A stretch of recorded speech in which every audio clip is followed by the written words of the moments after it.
За секретарот на општина Штип закон нема, рекоа денес на пресконференција од СДСМ, посочувајќи дека така наречената настрешница дивоградба повторно се поставува.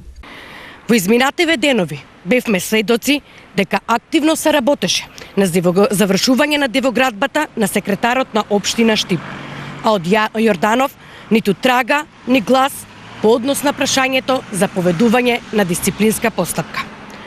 Ова е само показател дека селективноста е основниот принцип според кој работи Јорданов, а надлежните општински институции премолчуваат. Прашуваме, докаде е дисциплинската постапка која што ја најавуваше Јорданов?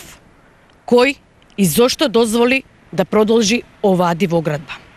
Апелираме до надлежните институции и до надлежниот инспекторат веднаш да преземат мерки за расчистување на случајот. На пресот на СДСМ реагираше сопругот на секретарот на општина Штип Милорад Ангелов, кој обвини дека неговото семејство е намета на лаги и измами.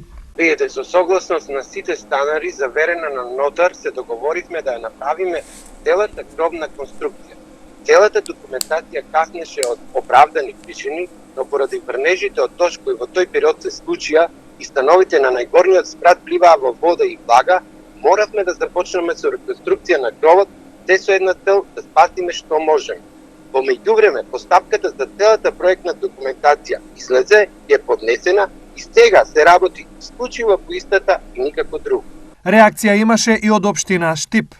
На СДСМ им стана пракса да ја манипулира јавноста со лажни пресконференции со цел ширење на дезинформации кои имаат за цел да го одвлечат вниманието од сите проблеми во кои ги вовлекоа граѓаните како партија на власт.